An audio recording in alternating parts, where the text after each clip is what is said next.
د لوی سپېڅلي څښتن تعالی په سپېڅلي نامه چې ډېر مهربان او بخښونکی دی، ټولو قدرمنو کتونکو او اورېدونکو ته، څوک چې په دې وخت کې موږ په ژوندۍ بڼه ګوري او که څوک به بیا موږ وروسته ګورئ، ټولو ته ډېر زیات سلامونه.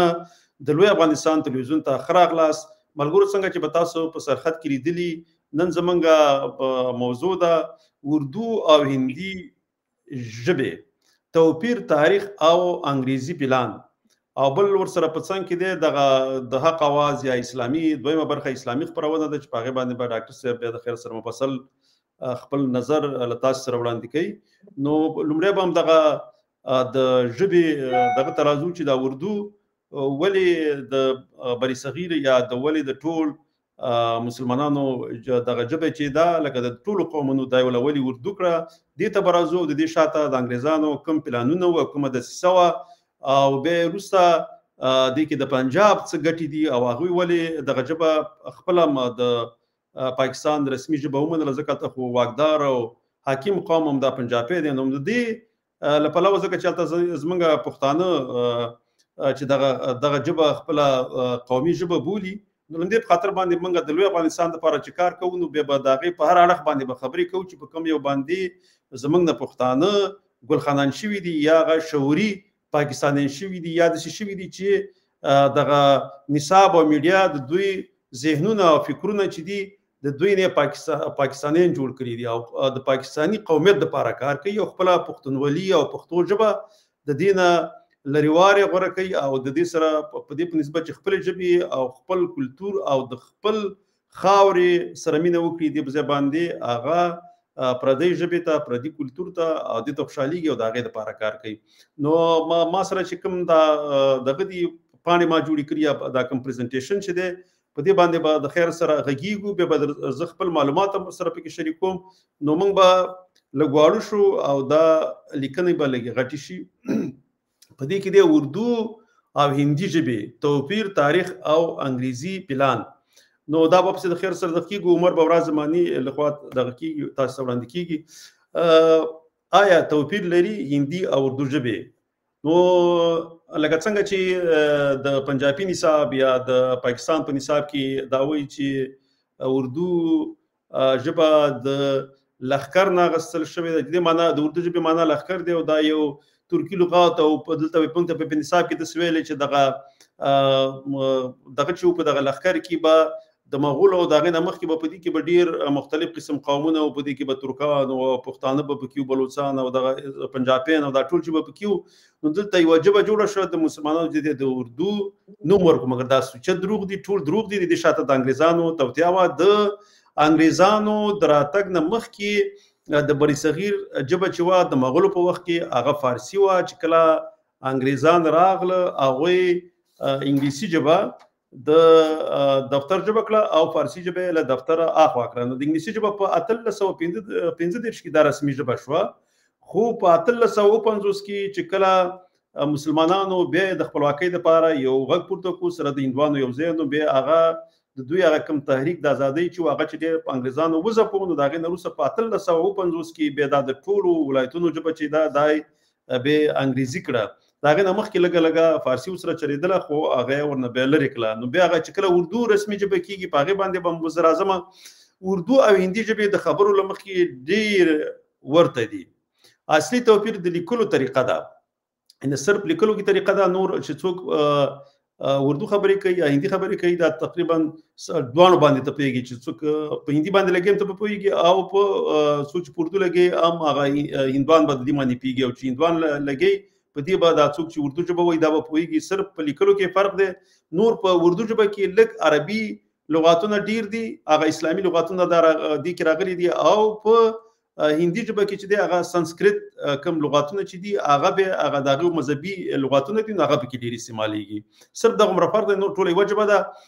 یو وخت کې داسې و چې ما سره په ټولګي کې یو هندو او یو پاکستاني هم را سره یو را سره انګریز او نور موږ سره دا د لیتوي او د دې ځای خلک وو. دا لکه موږ کوم داسې انټرنیشنل کلاس و، نو دې کې موږ چې کله موږ ته به استاد تدریس کوو، نو هغې سې ورځ پوښتنه وکړه. ما به کله د دې اردو د دې هندي او د دې پنجابي دواړو سره به ما خبرې کولې. خو ما یوه ژبه وه، اردو ژبه او هندي ژبه یو شوی. نو بیا یو ورځ داسې استاد پوښتنه وکړه وایي د اردو او هندي کې څه فرق دی؟ نو ما ورته ویل چې د اردو او هندي کې څه فرق نشته، صرف لیکلو کې فرق دی. هغه په دیوان کې باندې کلی کېږي رسم الخط باندې، د هندي ژبه او د اردو ژبه چې دا په دې عربي رسم الخط باندې لیکدود باندې لیکل کېږي. هغه پنجابي ویل چې نه دا خو ډېر فرق لري. ما ورته ماده شلې ته د پنجابي ته مې ماده هندي چې کوم خبرې کوي ته د دې په خبره پوهېږي؟ نو پنجابي ماته ویل چې اوس خو د هندو په ټولو خبرو پوهېږم، هېڅ مشکل نه لرم. ما هندو ته ویل مالته د پنجابي په خبرو پوهېږي چې دا کله تا سره اردو خبرې کوي او ته سره هندي خبرې کوي؟ بالکل زه به پوره پوهېږم، هېڅ مشکل نه لرم. ما بیا هغه ښځې ته ویل ما وګوره دا د هغې هندو د پنجابي په خبرو چې اردو وایي پوهېږي او دا پنجابي چې دی دا د هندي په خبرو باندې چې هغه څه وایي دا پنجابي پوهېږي، ځکه دا ولې پوهېږي؟ خدای وجبه ده صرف په دغه لیکلو کې فرق دی. خو موږ ځکه دې شاته هغه پلان چې د کوم انګریزانو هغه بیا راځي بیا په هغه ځای کې زه خبرې کوم. اردو نه د عربي لیکدود خینه چپ طرف ته لیکل کېږي او هندي چې دغه دیوانګري لیکدود چپ نه خي طرف ته لیکل کېږي. نو دغه یو دې کې دغه په لیکلو کې دغه فرق دی. لغاتونه چې دي په دې اردو ژبه کې هماغه اسلامي ځکه دې باندې هغه د اسلامي چاپ پروت دی، نو لږ لږ هغه دغه چې دي اسلامي لغاتونه عربي هغه چې دی نو هغه په دې کې راغلي دي اردو کې، او هندي کې چې دی هغه سانسکریت هغه خپل هغه مذهبي لغاتونه پکې دي. خو ته لکه دا طلاق ټکی دا ته په هندو کې هندوانه مو استعمالوي ځکه هغه د هغې ته مبتلی دی. ځینې نور داسې ټکي دي چې اوس هندوانې استعمالوي، هماغه د عربي ټکي ورسره استعمالوي. پایله دا ژبې مصنوعي ډول سره جلا شوي دي. دا ولې جلا شوي دي؟ ګوره دا انګریزان چې کله راغله هغوی په لومړی کې دا دغه ژبه چې ده فارسي ژبه دا یې لرې کړه، د دې په ځای باندې دغه چې وه انګریزي دا یې د دفتر ژبه کړه. نو چې دا یې دفتر ژبه کړه دوی خو ډېر اوږد پلان درلودو، نو هغه په دوی پوهېدل که چیرې انګریزان د هند نه وځي نو دلته باید بیا دوی به څنګه تقسیم کوي د هندوانو او مسلمانانو یا دغه نورو قومونو په منځ کې چې دا بیا په دوه حصو تقسیم کړي. نو دوی دغلته دا اردو ژبه چې دا لومړی دا یې د دفتر ژبه کړه، هندي ژبه لا دفتر شوې نه وه. د فارسي په ځای باندې انګریزي او اردو چې دی دا د دفتر ژبې شولې د هند او رسمي ژبې شولې. بیا دغه چې دا یو څو کاله وروسته بیا چې دا هندي هم د ځینو ولایتونو کې دا هم د دفتر ژبه کړه. نو دوی دا پلان درلودو که بیا وروسته دوی مسلمانان تقسیموي، نو ځکه د مسلمانانو کې خو مختلف قومونه مختلفې ژبې لري، لکه بنګالیانو خپله بنګالي ژبه وه، د پښتنو خپله ژبه وه، د بلوچانو خپله ژبه ده، د سیندیانو خپله ده، د پنجابیانو خپله ده، د کشمیریانو ګلګیت خلکو دوی ټول خپله مختلفې ژبې لري، په خپلو ژبو باندې غږېږي. نو دوی دې سوچ کوو چې بیا وروسته موږ دوی ته د دوو قومي نظریه چې کله ورکوو مسلمانان او هندوان چې په دې باندې تقسیمو، نو باید موږ یوه قومي ژبه دوی دپاره وټاکو دا د مسلمانانو قومونو دپاره. نو هغې دغه اردو ژبه راواخیستله په دې نورو قومونو باندې په زوره ومنله. نو چې کله یې په زوره پې ومنله نو دا بیا د شوله دا رسمي ژبه شوله، دا د کار روزګار ژبه شوله. هغه نور قومونه بیا مجبوره کېدل چې دا ژبه زده کړي. نو دې په خاطر باندې هغه نور ژبونه دغه نورې ژبې چې دي هغه یې بیخي د خپل نظره وغورځېدلې او هغه د دفتر هم وغورځېدلې، د لیکدود د ټول هر څه نه ختمې شولې. لکه هغومره پرمختګ یې بیا نه شو کولی لکه څومره چې به بیا اردو کولو. خو بیا یې وروسته هغه بنګالیان چې وو هغې د خپل ژبې حق دپاره بیا راپاڅېدلي وو. نو دا ژبه چې ده دا لکه مصنوعي ډول سره جلا شوې ده. خبرې دي کې دي په انګریزي هندي کې لومړی په انګریز هند کې لومړی رسمي ژبه یعنې کومه ژبه چې وه دا لومړی ژبه شوله. مغولي دور کې فارسي رسمي ژبه وه، یعنې د مغولو په وخت کې چې کله بابر راغی نو د هغوی دا دفتر ژبه د هغه نه مخکې هغه ابراهیم لودي په وخت کې هم دا وه، هغه هم زموږ پښتون خو ژبه چې وه هغه هم فارسي وه. خو چې کله مغول راغله بیا د دوی د دربار ژبه چې وه او د رسمي ژبه چې وه هغه هم دغه وه دا فارسي ژبه وه. په 1820 کې انګریزانو اردو د دفتر ژبه کړه، یعنې دوی خپله فارسي لرې کړه، د هغه په ځای باندې په 1820 کې دوی دا اردو ژبه چې ده دا یې د دفتر ژبه کړه. هندي ژبه وروسته یوازې د تعلیم او ځینو ادارو لپاره وکارول شوله. پایله اردو لومړی رسمي ژبه وه د انګریزانو لخوا. په 1883 کې دا بیا دغه بنارس په ګډون د شمالي هند په ځینو برخو کې هندي چې ده دا د دیوانګري خط سره دا بیا په رسمي توګه باندې ومنل شو. ځکه صرف هغه لیکلو ما ځکه څنګه وایم هغه لیکلو کې فرق دی چې دا هندي دیوانګري خط سره لیکل کېږي چې دا صرف دغه کې توپیر دی. ځکه دا زموږ دا اردو چې ده د مسلمانانو په خاطر باندې چې د انګریزانو درکړل دا صرف دغه رسم الخط د عربي دی او هغه چې دی دیوانګري دی. ژبني سیاست او ویش د انګریزانو پلان همدغه پلان چې ما مخکې څنګه لکه د دې ذکر وکړو چې د هغې همدغه سوچ و چې وروسته به بیا که دوی کله مجبوره شي او هند پرېږدي نو باید د مسلمانان او هند به همدغه په دې بنا باندې چې دا ستاسې دینم جدا دی او ستاسې ژبه چې دغه قومي ژبې نوم یې ورته ورکړو چې د اردو دام جدا ده، نو تاسو او دوی باید په دې دوو برخو باندې تقسیم شو. په دې کې موږ پښتنو، بلوچانو، سیندیانو او بنګالیانو ته تاوان وکړو چې هغه زموږ ژبه چې ده هغه د هر څه نه وغورځېدل، هم د کار، روزګار، د دفتر، د هر څه نه چې دی دا وغورځېدل، یوازې د هغې ځای یوازې بیا اردو ونیو. بیا اردو او هندي ژبو ترمنځ پرتله ژبنی توپیر که نه هغه لیکدود دی، صرف لیکدود کې دغه لیکدود کې فرق دی. دې کې اردو کې چې دی عربي او هندي کې چې دی دیوانګري لغات، اردو عربي ماغه اسلامي ټکي پکې لږ زیات دي او هغې کې سنسکرټ دی، همدغه لږ فرق پکې دی. رسمي ژبه اردو په 1830 کال کې او بیا دغه بله ژبه چې وه هغه بیا د دې نه هغه وروسته کلونو کې بیا چې د دریا بیا کیسو کې ما مخکې څنګه ویلې، نو په هغې کې بیا دغه دفتر ژبه شوله. زه بیا وروسته لږې خبرې به کوم، نو دا به زه لرې کوم چې بېرته موږ خپله غټ شو، نو بیا به په دې به زه لږې خبرې وکړم. ښه ملګرو، د انګریزانو خوپلانو چې دغه به هند به تقسیموي او بفر سټیټ به جوړوي چې د افغانستان او د روسانو او د دې دغه کې که بیا چې د روسان افغانستان ته راځي، نو د بفر سټیټ به داسې چې بیا که افغانان دلته راځي، نو د ځای نه به بېرته بیا انګریزان د افغانانو نه کار اخلي او د روسانو په ضد باندې بیا جنګوي. نو ځکه دا پاکستان د هغې دپاره دا یو فکر درلودو چې دا باید دلته جوړ شي، ځکه په انګریزان خو په فزیکي لحاظ باندې د ځای نه لاړ، خو مګر هغې کلتور، ژبه او دا چې دی دا همداسې په هند باندې پاتې شوله او دلته د هغې کوم سیاست چې وه، کوم قانون چې دی، لکه اوس هم انګریزي قانون په پاکستان کې چلیږي، خپل اسلامي قانون نشته، نو دا هم پکې پاتې و. نو هغه خو دې پوهېدل چې دا د دوی هغې یو هېواد داسې جوړ کړو چې مکمل واکمن چې پکې و بیا هم پکې انګریز و. ځکه اول چې کله هغوی لاړ، نو د دوی هغه د فوز مشر چې و تر ډېر وخته پورې هغه هم انګریز و، نو هغه هم انګریز پاتې و، نو قانون هم انګریز و، هر څه انګریز و. نو دې په خاطر باندې دغه ځای جوړ کړو چې دې ځای نه به بیا د انګریزانو دپاره دلته داسې یو ځای جوړوي چې بیا دلته به دا به د انګریزانو د امریکایانو د روسانو خلاف باندې به بیا استعمالېږي.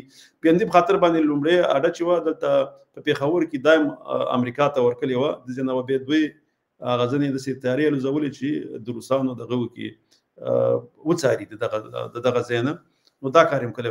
نو مقصد داسې دی چې اوس هم دغه خاص کر زمونږ پښتانه چې کله ورته څوک خبره کوي، نو همدا یې وکوي چې اردو زموږ قومي ژبه ده او هغه داسې فکر کوي چې څنګه ورته په دغه نصاب کې ښودل شوي دا یوه اسلامي ژبه ده. نه، پښتو د هغې نه ډېره اسلامي ژبه ده، د هغې نه ډېره پخوانۍ ژبه ده، ډېره لرغونې ژبه ده، ستا د ملت ژبه ده، ستا تاریخ دې پورې تړلی دی. نو ته چې دی تر څو پورې چې ته په اردو ژبه باندې ویاړ کوې، باید په خپله ژبه باندې پښتو باندې ویاړمن شي، خپلې ژبې ته کار کوه، په پښتونخوا باندې واکمنه ژبه چې ده هغه پښتو که او دغه چې دی د کار او روزګار ژبې که، د دفتر ژبې که. اردو ژبه چې ده دا د یو ته څومره چې د هندو نه نفرت کړې، ځکه هلته خو په همدغه تدریس کې داسې کېږي او بیا د هغې ژبه دې راوړې ده په خپل ځان باندې د واکمنه واقعه ژبه کړې ده. نو که چېرته ته واقعا پښتون یې، اول خو په دې غیرت وکړه چې تا د هندو ژبه راوړې، د هندو سره نفرت هم لري او بیا ته د هغې ژبه راوړې، هغه په خپل قومي ژبه ورته وایې، ځکه دا خو یوه ژبه ده. ما څنګه مخکې ویلې، هغې په خاطر مې دا سلایډونه هم جوړ کړي وو چې دغه دوه ژبو کې هېڅ فرق نشته، هندي ده او که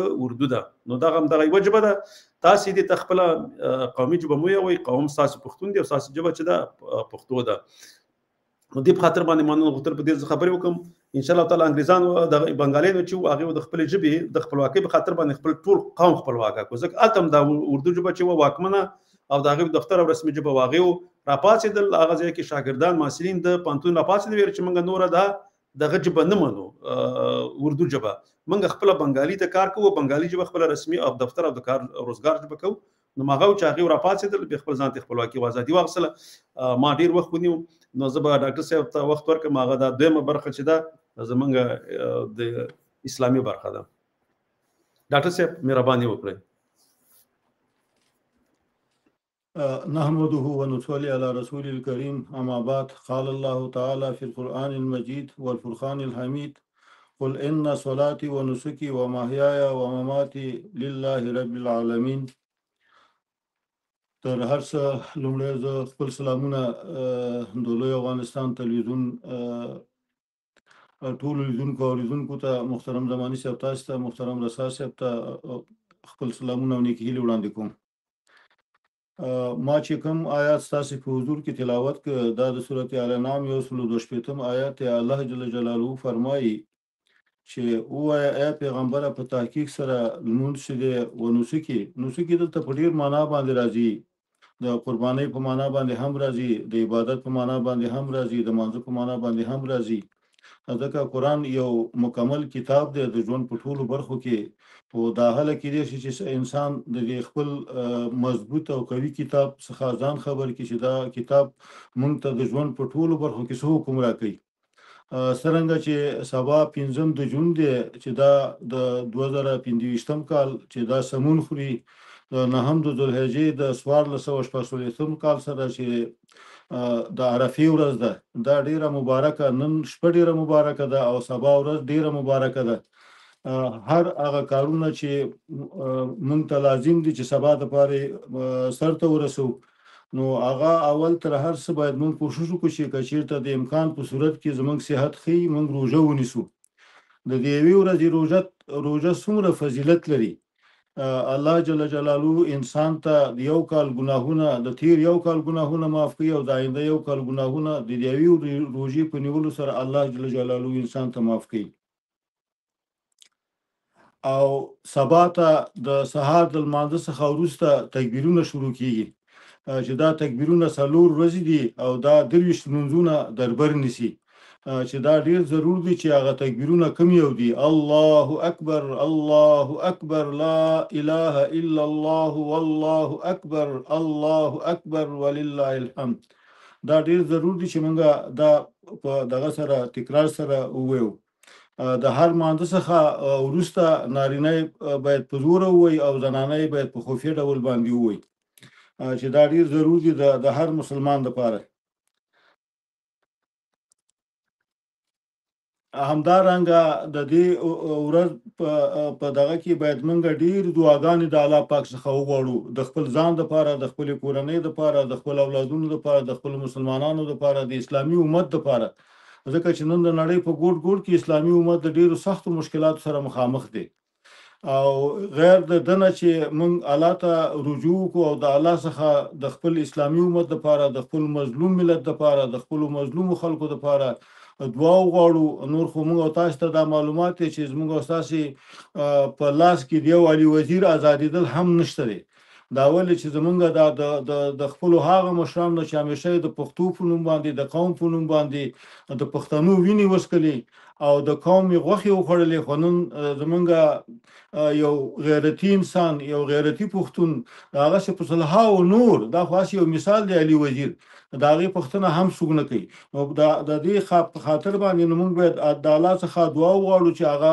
د الله پاک د ظالمانو د منګولو څخه آزاد کی او هغه چې نور په صلحه او چې نور غلطه باندې دي دا غوي سره مونږ به ډیر کوشش وکړو چې اوس خو د موبایل دوره ده چې دا یو ورځ د موبایل څخه لږ ځان لري وساتو او خاص دغه یو ورځ د الله په عبادت کې تیر کو او د الله څخه د ژوند په ټولو برخو کې مونږ کومک او مدد وغواړو او دا ډیره مهمه ده چې مونږ په خپل ژوند دا څنګه استعمال کولای شو ځکه چې دلته مخکې ما تکرار کړل چې دلته په دې آیات کې ونسکی په معنا د قرباني هم راځي د عبادت هم راځي د مانځه هم راځي نو دلته د قرباني ورځ ده سبا نه بل سبا اوس مونږ کدی باندې فکر او سوچ وکړو چې رښتیا مونږ تر نن پورې د خپل قوم لپاره د خپل ملت لپاره د خپل ژبې لپاره د خپل خاورې لپاره د خپل تاریخ لپاره څومره قرباني ورکړې ده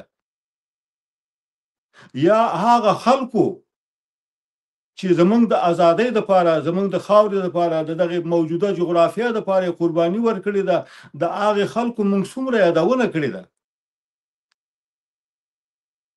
یا مونږ په هغه باندې څومره سوچ او فکر کړی دی څومره مونږ په عمل کې دي تامده شي وستو چې مونږ باید د خپل د ازادۍ لپاره څو قرباني باید ورکو یا هغه مظلوم ملت چې زمونږ نن په ډیرو کړهونو باندې اخته دي چې د یو کپ ډوډۍ لپاره لس دروازې ټکي مونږ په اروپا او امریکا او په خلیجي هیوادونو کې اوسېږو چې مونږ ته د ژوند ټول امکانات مونږ سره شته زمونږ د اولادونو لپاره شته دي زمونږ د هغه مظلوم ملت چې د 50 کلونو ناخوالو ځپلی دی او هغه دردونه تیر کړي دي او هغه جغرافیه مونږ ته ساتلې ده، د هغه تاریخ څخه مونږ ته دفاع کړې ده.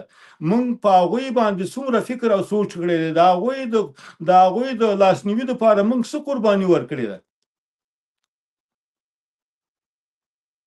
قرباني دا نه ده چې موږ دلته یو پسه حلال کړو، قرباني دا نه ده چې موږ دلته یو سخوندر کې شپږو کسان شریکان شو، یو اوښ کې د شریکان شو. دا قرباني نه ده. آیا موږ د دغه قربانۍ لپاره څومره خلکو ته دعوت ورکړی دی چې راشه نن په افغانستان کې زموږ مظلوم ملت د څومره کړاوونو سره مخامخ دی، د هغوی دپاره موږ څه کولی شو، څه فکر او سوچ کولی شو. زما همیشه دا سوچ او فکر دی چې موږ هغه ورونه او خویندې چې په اروپا او امریکا او په خلیج کې اوسېږي، هغوی که چېرته موږ یو فامیل د خپل فامیل نه د هغوی اقتصادي مسؤلیت په غاړه باندې واخلو، نو انشاءالله په افغانستان کې به هېڅوک هم محتاج پاتې نشي. آیا موږ په دې قربانۍ دپاره سوچ او فکر کړی دی؟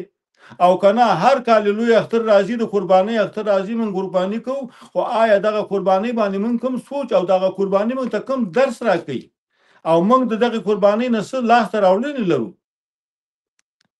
ځکه د اسلام دین دا مکمل دین دی. د اسلام دین په هر حکم کې زمونږ د دنیا او د آخرت عزت دی، زمونږ د دنیا او د آخرت کامیابی ده، زمونږ د دنیا او د آخرت خوشحالي ده.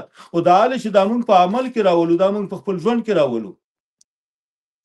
مخکې محترم زماني صاحب یادونه وکړله چې پښتو ژبه څومره وروسته پاتې ده. زمونږ کې چې داسې قومي مشران وي، مونږ کې چې داسې سوی عالمان وي، مونږ کې چې د داسې سوی پروفیسران وي، مونږ کې چې داسې بې عمله جنرالان او بې عمله پروفیسران او پوهنوالان وي، ژوند کې موږ پښتو ترقي ونه کړي، ژوند کې موږ پښتون قوم په خپلو خپو باندې ونه درېږي. نو دا زما هغه لنډه مختصره وینا د سبا ورځې د عرفې د ورځې په ارتباط باندې او د بل سبا د قربانۍ د ورځې په ارتباط باندې چې دا قرباني موږ ته کوم درس راکوي. نو زه بیا هم دعا کوم چې الله دې موږ او تاسې او ټولو دوستانو سره چې د خپل ملت او د خپلې خاورې او د خپلې جغرافیې او د خپلې ژبې سوچ او فکر ورسره وي، هغوی ته د ژوند په ټولو چارو کې د الله بریا هیله کوم. مننه ډاکټر صاحب، ژوندی اوسئ. راټول صاحب موږ ته سلامونه راستولي دي. راټول صاحب نړۍ مننه، ژوندی اوسئ.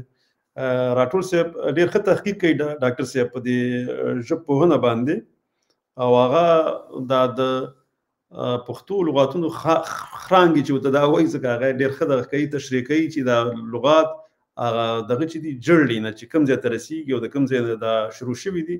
نو ډېر ښه دی، انشاءالله تعالی یوه ورځ به موږ سټوډیو ته را دعوت کړو، هغه به په دې هکله باندې موږ ته پوره معلومات راکړي، ځکه هغې د خپله پلټنه یې خپله کړې ده او ډېر څه یې لیکلي.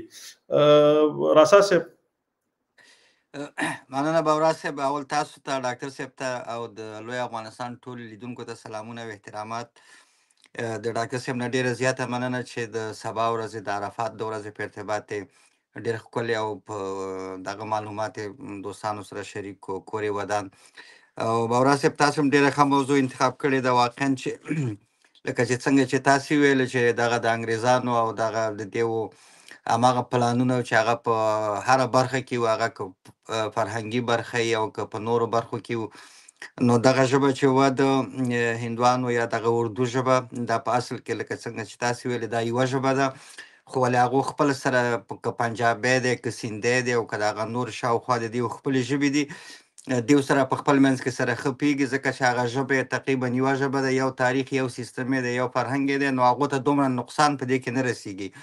دغه ټول نقصان چې رسېدلی دی دا زمونږ پښتو ژبې ته، ځکه چې هغه د هغې د پاکستان یا د پنجاب د اثر لاندې وو، ځکه نو دغه ټول تاوان پښتو ژبې ته، بلوچي ژبې ته او حتی کېدای شي نورو ژبې ته یا دغه هینکو دغه ژبو ته که رسېدلی، نو ټول دغه څه چې تاوانونه دي دغه ټول دغه غیر اردو او غیر پنجابي ژبو ته رسېدلي دي.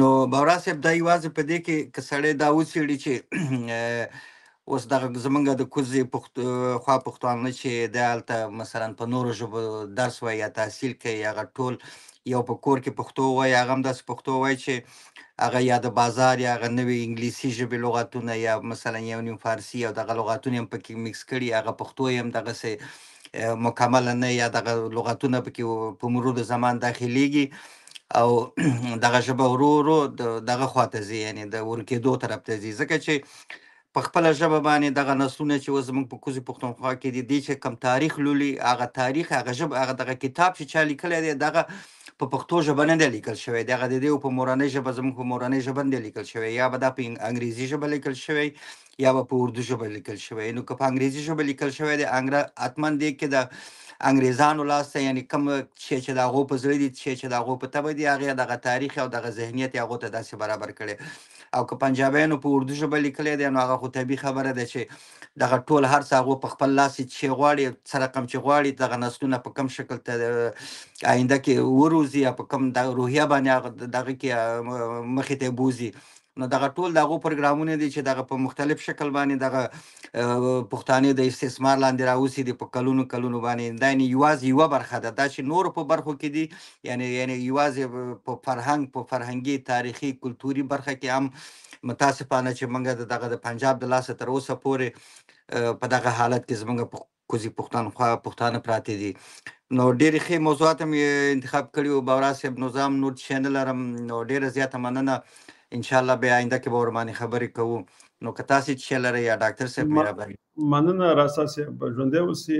دغه راټول صاحب یې لیکلي وو ستاسو د چینل پرانیسته او خپرونې پښتو ته او ټولو افغانانو ته ډېرې ګټورې دي. نړۍ مننه راټول صاحب. انشاءالله تعالی په راتلونکي کې به ته موږ بیا دا لینک به درسته و، بیا به د خیر سره راځي موږ سره، او تاسې به هم دلته موږ سره په دې کې ګډون کوئ. بل کار دا دی ځکه هغه دا صرف یوه ورځ به نه وي، ځکه موږ به په دې اردو باندې مسلسل خبرې کوي. نه دا د پښتنو قومي ژبه نه ده او دا د پښتنو په زیان باندې ده. ولې پنجاب دا ژبه منلې؟ ځکه هلته خو واکمن قوم پنجابی دی، نو ځکه د هغې سره د دې اردو او د پنجابي په منځ کې چې کومې اړیکې دي هغه ډېرې نږدې دي. که چېرته یو پنجابی ماشوم مکمل اردو ژبې ته واوړي او پنجابي ژبه یې هم کړي، 3 ورځو کې هغه بېرته پنجابي ژبې ته راوختلی شي. نو له همدې پلوه دوی دا کار داسې پرېښودلی دی چې زه هم دا اردو صحیح ده، که چې موږ ته د پنجابي نوم ورکړو نو بیا راسره دا نور قومونه ونه مني، ځکه بیا وایي چې په دې کې خو دا نور قومونه هم دي.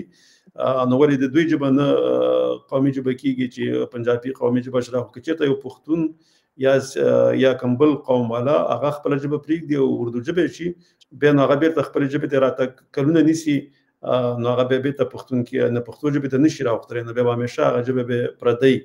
نو دلته شاته ځینې د دې عوامل دي، هغه علتونه دي چې پنجاب اوسه پورې دغه پردی ژبه چې ده لکه اردو چې صرف نوم یې اردو دی، نو هغه یې زغملې ده په ځان باندې، لکه دلته ورته پنجابي نوم یې نه دی ورکړی. نو غټ علت یې دا دی. او بنګالیان چې وو نو هغه خو بیا د دې ژبې سره توپیر ډېر زیات و، نو هغوی بیا نه منله په ځان باندې. ډاکټر صاحب راته ښکاري تاسو سره کوم شعر شته دی؟ که تاسو سره کوم شعر یا شعر مو ویوئ، بیا به وروسته پروګرام ختم کړو. دغه دی نه، ما سره خو شعر نه و، همداسې ما یو دغه کتلو، بخښنه غواړم، انشاءالله بیا کوو، بیا به انشاءالله شعر دغه کوو. شعر خو ما سره همیشه شعري، خو دا ده چې وخت به بیا ډېر دغه شي ونیول شي په دې خاطر باندې. فرق نه کوي ډاکټر صاحب، 3 دقیقې لا اوس هم شته، نیم ساعت به کوو پروګرام، فرق نه کوي. زه دغه کوي سره که شعر در سره یې ووایئ، ملګرو سره شریک کړئ. قاضي پښتنو دپاره زه یو څه دغه لرم، دا شعر د یو بل چا دی، خو ما ورکې ګوتې ورکې والي دي او لږ مې دغه کړی، ځکه چې الله دې وکړي چې ستاسې او د لوی افغانستان د تلویزیون لیدونکو او اورېدونکو خوښ شي. مننه ډاکټر صاحب. د خپل ژوند په وران حالات ځانونه پوه کړئ، د خپل ژوند په وران حالات ځانونه پوه کړئ، په خپل کلي خپل محل ځانونه پوه کړئ، څه روان دي او دا ولې داسې کېږي، څه روان دي او دا ولې داسې کېږي، د هر څه په هر علت ځانونه پوه کړئ، د خپل ژوند په وران حالات ځانونه پوه کړئ. هم مو وژني هم مو خپل ملامت بولي، هم مو وژني هم مو خپل ملامت بولي، د پنجاب په شیطانه ځانونه پوه کړئ، د خپل ژوند په ورن حالات ځانونه پوه کړئ. کله دې حالت خلاصون درته پکار وي، کله دې حالت خلاصون درته پکار وي. د قیام په ضرورت ځانونه پوه کړئ، د خپل ژوند په وران حالات ځانونه پوه کړئ. په خپل کلي خپل محل ځانونه پوه کړئ، د پنجاب په شیطانت ځانونه پوه کړئ. الله دې وکړي چې ستاسو او د لیدونکو اوریدونکو خوښ شوي. مننه ډاکټر صاحب. که دا یو ملګرو سره دا یو خبره شریکوم. ملګرو دلته موږ ته چې ښکاري کوم ستاسو لیکنې هغه د فیسبوک کې چې تاسو موږ ته لیکنې کوئ یا په یوټیوب باندې هغه کومنټ موږ راغستلی شو، په شیشه باندې خپل ښکاره کولی شو، مګر که په ټیک ټاک کې تاسو موږ ته کوم پیغام راستوئ نو هغه به موږ ته دلته نه ښکاري. بخښنه غواړو ځکه هغه بیا تاسو به فکر کوئ چې څنګه دا زموږ پیغام تاسو نه لولئ. نو دا د ټیک ټاک پیغام چې دی هغه اوسه پورې لا زموږ سټوډیو هغه نشي راغستلی. موږ ورسره خبرې کړي دي، نو که چېرته بیا کوم وخت اجازه راکړله نو بیا به هغه هم دلته ښکاره کېږي.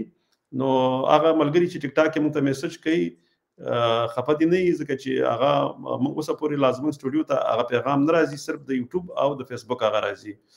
نو که نور څه نه به ډاکټر صاحب پروګرام به راټول کړو. ولې نه، یو نړۍ مننه، کور مو ودان. صحیح ده. نو تر بل پروګرام پورې ملګرو په لوی الله سپارم. خوشحاله، ارامه او سوکاله ژوند ولرئ. د الله په امان. الله په امان.